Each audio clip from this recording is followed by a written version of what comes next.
ওইখানে আমি বলছি ওইখানে কোনো ডাইভারশন বোর্ড থাকে না। কালকে আরেকজন নিউজ ওইখানে করেছে, দেখবেন ডাইভারশন বোর্ড নেই।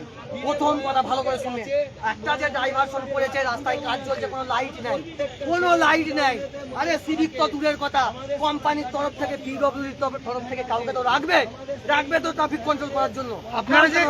আপনারা যে এই মৃতদেহটা নিয়ে রাস্তা অবরোধ করছেন, কি চাইছেন কি? আমরা দেখুন, প্রথমত আমার কাকার প্রাণ চলে গেছে, হ্যাঁ। ওরা কি ফিরিয়ে দিতে পারবে? না, পারবে না তো। তাহলে আমরা যে অফিসারের আন্ডারে এইগুলো সব হয়েছে, তারপর ক্লিয়ার কথা, কেন হবে? আমি আপনার সবার প্রাণ এক। আগার ওর প্রাণ চলে গেলেও যা, আমার প্রাণ চলে গেলে, মানে আপনি বলতে চাইছেন কারোর জন্য কারো প্রাণ যাওয়াটা উচিত না? আপনি বলুন না, যার জন্য জবাব দিয়ে দিতে হবে। আজকে এসছি সবাইকে ভালোভাবে দিয়ে বলছি যে এইটা তাহলে কে জবাব নেবে? আজকে কেউ বেরোয়নি, সব যে যার ঘর ঢুকে সব ওপরে যে বসে আছে, পেছন গেট দিয়ে কে বেরিয়ে পালিয়ে গেছে, কেউ কারোর জবাব নেই। আপনাদের সাথে কথা বলার কেউ নেই, প্রয়োজনটুকু মনে করেন? কেউ নেই, পিডব্লিউডির কোনো অফিসার নেই। একজনকে সিকিউরিটি ছিল, প্রথমে বললো আছে, আমরা যখন ঢুকি কথা বলতে গেলাম বললো নেই, তারপর সব ভেতরে ঢুকে গেলাম, কেউ কোথাও নেই, সব চলে গেল। আর পিডব্লিউডি লোকের আপনার যে কাকু মারা গেছেন ওনার নাম কি? বিশ্বনাথ খাঁ, আমার মেজো কাকু হয়। আমরা বাড়ি কোথায়? সরাইঘাটা। আপনারা কি পুলিশ প্রশাসনকে বিষয়টা জানিয়েছিলেন? পুলিশ সব জানে। কালকে ওইসব হবার পর ওই হরিণখোলার অনিমেষ বাবু, তারপর ওই জেসিবি রোলার নিয়েছে, আমার কাছে ভিডিও আছে, আমি সব দেখাচ্ছি। জেসিবি রোলার নিয়েছে, তারপর ওইগুলো সব ওই করে সব বন্ধ করেছে। দেখুন ভিডিও, দেখুন। মানে মৃত্যুর এই যে দুর্ঘটনা ঘটার পর তারপর ধামাচাপা দেওয়ার চেষ্টা করেছে। তাও কোনো কিছু নয়, পুলিশ এসে ওই জিনিসগুলো তড়িঘড়ি জিনিসগুলো সাফ করছে। দেখুন, আমি যদি মিথ্যে কথা বলি আজকে, দেখুন আমি সব দেখাচ্ছি আপনাদের, এখানে আমার সব করা আছে। কালকে পিডব্লিউডির ওইখানে যেমনি হয়েছে। আপনার নামটা কি? আমার নাম সোমনাথ খাঁ। আপনার নিজের কাকু? এর নাম হচ্ছে বিশ্বনাথ খাঁ, এটা হচ্ছে তারক খাঁ, আমার বাবা। এটা আমার বাবা, আমার ভাই, ওটা হচ্ছে আমার ভাই, ছোট ভাই। ওরা বাড়িতে কতজন আছে? করে আমাদের বাড়িতে আমরা ওনার বাড়িতে তিনজন। ওনার একটা ওইটা ওনার ছেলে, এখন ও পড়ছে, বলুন এবার বলুন, কি চাইছেন আপনারা? কি চাইছেন? চাইছি বলতে পিডব্লিউডি যেমন রাস্তা খারাপ করেছে, এমন রাস্তার অবস্থা করে রেখেছে যেন মানে ওইখানে মায়াপুর মরণ ফাঁদের মতো প্রায় 3-4টা অ্যাক্সিডেন্ট হয়ে গেল এবং স্পট ডেথ। তারপরও এদের কিছু এখনো অব্দি ঠিক করার সিদ্ধান্ত নেয়নি। এখনো অব্দি ওদের ঠিক করার মানে কোনো গাই নেই। মানুষ মরে যাক, ওদের কাজ হলে 70 টাকা পকেটে ঢুকে বলবে কি আছে? আমার বাবা আজকে প্রাণ হারালো, কার কি হলো? আমার গেল। ওদের যাবে, যদি না বাগায় আরো যাবে, যা করে রেখেছে মরণ ফাঁদ। আপনাদের দাবিটা কি? ওইখানে কিছুদিন আগে মিটার চেক করে একটা বাচ্চা মেয়ে আর একটা কিছুদিন আগে মাইমাটা স্পট ডেট হয়েছে ওখানে। তারপরে প্রশাসন কোনো পদক্ষেপ নেয়নি। পাঁচজন একই জায়গাতে স্পট ডেট, তারপরেও এদের কোনো এখনো অব্দি কোনো রাস্তা ঠিক করার কোনো নামই নেই। সেই বড় গর্ত, জেসিবি পুলিশকে জানিয়েছিলেন বিষয়টা? পুলিশ সব জানে। জেসিবি কোনো মেজার নেই, নিজের মতো করে গর্ত খুঁজছে। ইঞ্জিনিয়ার নেই, কিছু নেই, মেজার নেই, নিজের মতো করে 5 ফুট 10 ফুট গর্ত খুঁজছে, নিজেরাই জানে না। পুলিশের গাড়ি করে এনে কালকে ভর্তি করেছিল। এই যে দাদা, ওনার দাদা, আমি ওখানে মালটা নিয়ে দেখতেই পাচ্ছেন এখানে ব্যাপক উত্তেজনা তৈরি হয়েছে। আরামবাগ পল্লীশ্রী মোড় সংলগ্ন পিডব্লিউডি পাবলিক ওয়ার্কস ডাইরেক্টরেট, পাবলিকের কাজ করার জন্য যে অফিসটাকে রাখা হয়েছে, সেই অফিসের প্রতি অভিযোগ যে পাবলিকের কোনো কাজ করছে না। তারা নিজের দায়বদ্ধতা যেটা আছে, সেই দায়বদ্ধতা থেকে হাত মুছে নিয়ে তারা চুপটি করে ঘুমিয়ে আছেন, কুম্ভকর্ণের ঘুমাচ্ছেন। তাদের কোনো হেলদোল নেই। কবে এই ঘুম ভাঙবে সেটাও কেউ জানে না। একের পর এক মৃত্যুর ঘটনা ঘটছে, একের পর এক দুর্ঘটনা ঘটে যাচ্ছে। পরপর দুর্ঘটনা ঘটার পরেও প্রশাসনের হুঁশ ফিরছে না। প্রশাসন কি চাইছে সেটাও এখনো পর্যন্ত আরামবাগবাসী বুঝে উঠতে পারছে না। মানুষের জীবনের কি কোনো দাম নেই? এমনটাই প্রশ্ন করছেন তারা। আজ এই যে ব্যক্তি মারা গেছেন, তার ছেলে প্রশ্ন করছে আমার বাবার প্রাণটা কি ফিরিয়ে দিতে পারবে? সত্যিই ফিরিয়ে দিতে পারা সম্ভব নয়। কিন্তু যেটা সম্ভব সেটা হচ্ছে দ্রুততার সাথে রাস্তার কাজগুলো সম্পন্ন করা।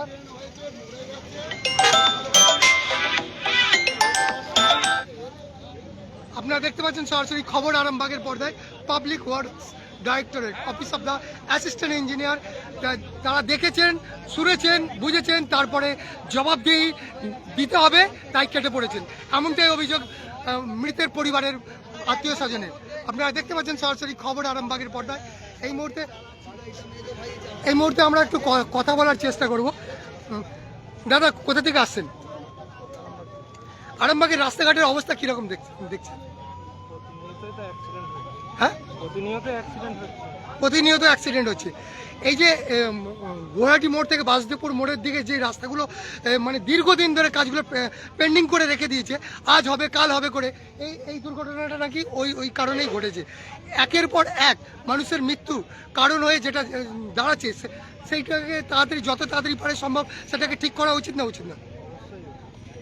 একজন নাগরিক হিসাবে কি চাইছেন? রাস্তাঘাট ঠিকঠাক হোক, ট্রাফিক ঠিকঠাক হোক।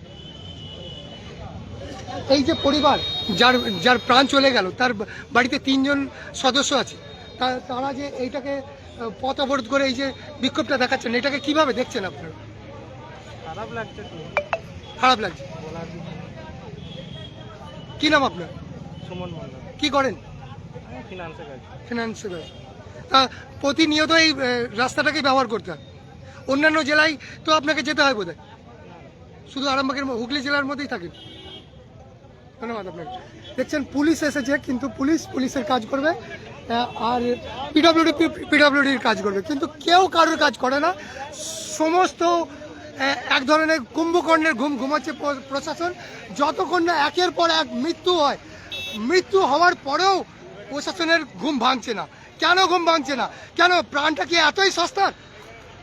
বারবার এর আগেও বারবার পিডব্লিউডি ইঞ্জিনিয়ারদেরকে বলা হয়েছে এবং তাদেরকে বারবার বলা হয়েছে যে দ্রুততার সাথে কাজ শেষ করতে হবে, কিন্তু কোনো রকমভাবে এই কাজ শেষ হওয়ার নামই নিচ্ছে না।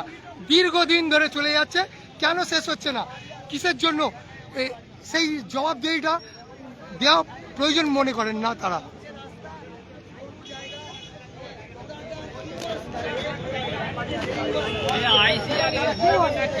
কিচ্ছু হবে না, আরামবাগের কোনো উন্নতি হবে না।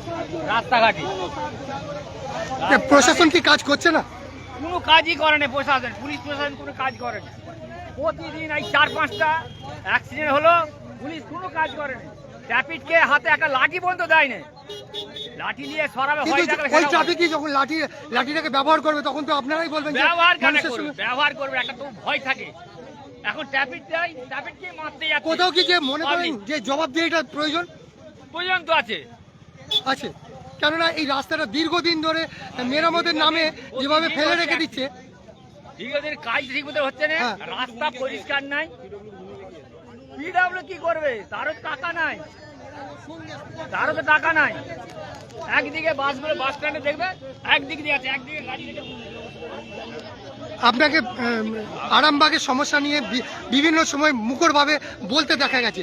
আজকের এই বিষয়টাকে কিভাবে দেখছেন আপনি? বিষয়টা খুব কঠিন সমস্যা। হ্যাঁ, কারণ যেটা বুঝতে পারছি, দুর্ঘটনা ঘটেছে মায়াপুর আর আরামবাগে নয়, কিন্তু আরামবাগ থানার মধ্যে। আরামবাগ সাব ডিভিশন থানার মধ্যে, সাব ডিভিশন বলে ভুল হবে, থানার মধ্যে। সেই জন্যই আজকে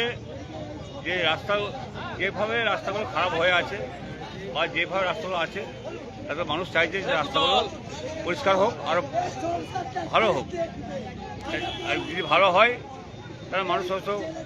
কিন্তু কোথাও যে প্রাণহানি না হলে প্রশাসনের ঘুম ভাঙে না কেন?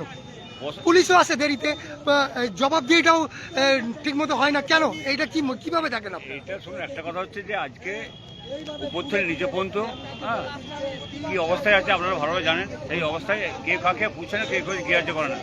পুলিশ ওরা নিজেরা সব কিছু, আজকে কে গেঁজা বিক্রি হচ্ছে, মদ বিক্রি হচ্ছে, কে মদ খাচ্ছে, সেখানে পুলিশ আগে। যেখানে একটা দুর্ঘটনা ঘটছে সেখানে পুলিশ নেই। এই যে আরামবাগে এত বড় দুর্ঘটনা ঘটলো, আরামবাগ একটা ফায়ার ব্রিগেড নেই, শুনেছেন তো আপনারা? তাহলে লজ্জার কথা বলুন। আর ফায়ার ব্রিগেড মানে কি? আরামবাগ লজ্জার কথা।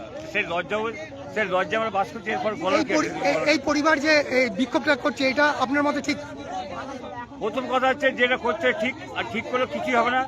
ঘন্টা কি ঘুম ভাঙবে না? 1 ঘন্টা 2 ঘন্টা পর যে মানে যেমন অবস্থা সেই রকমই থাকবে। যার গেল তার গেল, আর সাধারণ মানুষ আজকে হ্যারাসমেন্ট হলো, এছাড়া কিচ্ছু হবে না। কিচ্ছু হচ্ছে না। আপনি আপনাদের লাইনে ঘুরছে, আপনাকে দেখেছেন ঠিক মতো কিছু হয়েছে? আপনারা অনেক অনেক কিছু তুললেন, কিছু হয়েছে? হয় না। পুলিশও ঘুমিয়ে যাবে, সবাই ঘুমিয়ে যাবে, যার গেল সে আর ঘুম ধরবে না। ঘন্টা দুয়েকের বিক্ষোভ, তারপর শান্ত হয়ে যাবে, হ্যাঁ, শান্ত। এটাই মনে করে এরা। 100 বার এটা কি নাম আমরা আপনার? মনে করি। আপনার নামটা? আব্দুল মালিক। আপনি স্থানীয় বাসিন্দা। 100 বার।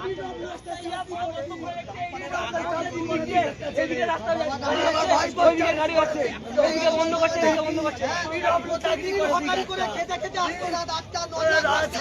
ভোরবেলা বেরোই, রাত 10-11টায় বাড়ি। দেখতেই পাচ্ছেন এই বিক্ষোভ মানবিকতাকে প্রশ্ন তুলছে যে এইগুলো কি পিডব্লিউডি অফিসার কিংবা পুলিশ প্রশাসন এইগুলো কি চোখে পড়ে না? যতক্ষণ না কোনো প্রাণহানি হচ্ছে, যতক্ষণ না মানুষ বিপদে পড়ছে, ততক্ষণ প্রশাসনের ঘুম ভাঙে না। তা এই আজকের এই বিক্ষোভ কিছুক্ষণের বিক্ষোভ, তারপর আবার উঠে যাবে, তারপর আবার যেই কি সেই পুরনো অবস্থায় ফিরে যাবে।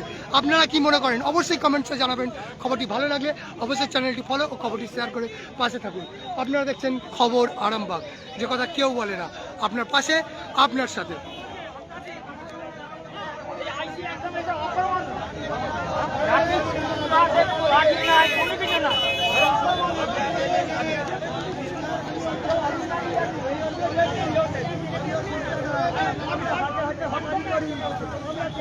আমাদের রোজা খোলার সময় হয়ে গেছে। আমি এই মুহূর্তে রমজান মাসে রোজা রাখছি। আমরা পরবর্তী আপডেটের জন্য আবার আসবো। আপনারা দেখতে থাকুন খবর আরামবাগ।